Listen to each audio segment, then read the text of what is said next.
everyone, my name is Katie and I'm a regional director at Bach Visual Arts. I'm so excited to do art with you today, and today we're going to be learning about pointillism.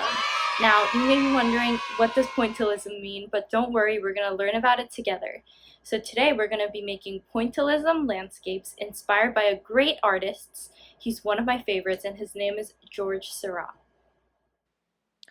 Seurat was a French post-impressionist artist during the 19th century, and he was most well known for his painting technique called pointillism.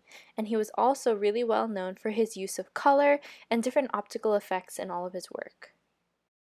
Now, this painting is one of Seurat's most famous pieces of work, and it's called A Sunday Afternoon on the Island of La Grande Jatte. Now, just looking at it normally, it just looks like a regular painting with a beautiful composition.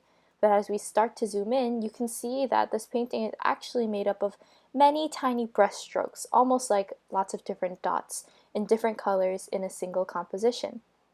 Now, this is what we call pointillism. Almost like an optical illusion, pointillism uses the effects of shape and color coming together, and this makes our eyes see these many little dots as a single image.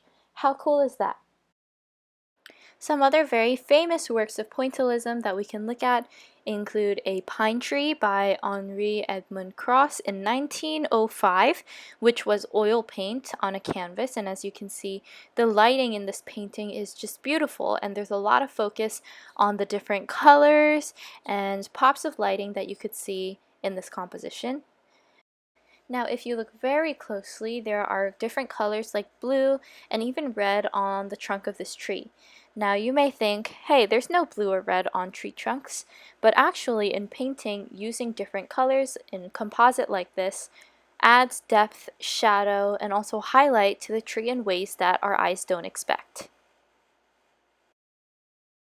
And another very famous piece is called Plage à Heist, which is translated to Beach at Heist, which was by a great artist named Georges Lemon.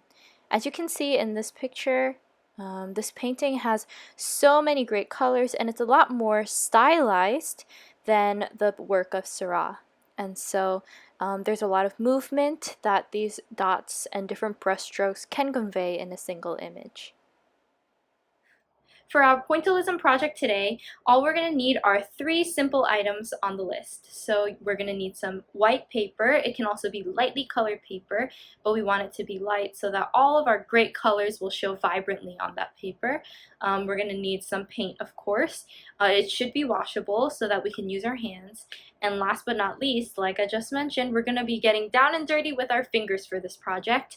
Now don't worry if you don't want to get your hands dirty. Feel free to use any paintbrush or other small dotting tool. Anything will work for this project. For today's landscape, I decided to just draw a simple tree with some grass and a sky. Now if you want to do something more complicated or draw something else, feel free to do that. We'll just use a pencil to lightly sketch the outline of our object that we'll be filling in with dots of paint. Now that our outline is all done, we can start filling in these spaces with our paint. Now as you can see, I'm using my finger, but again, feel free to use any paintbrush or dotting tool that you feel more comfortable using if you want. As you can see, I'm using lots of different shades of different colors to bring something called depth into this painting.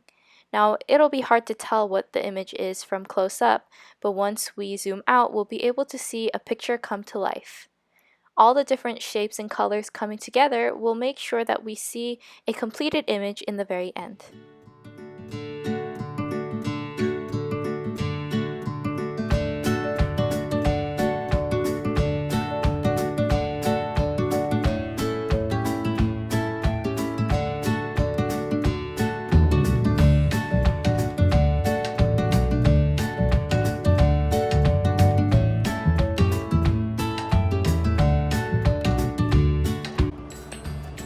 There we have it. Thank you so much for joining me today. It was so fun to paint with you, and I hope you enjoyed it as well. And if you need to watch it over again, feel free to just go back and listen to anything that you missed.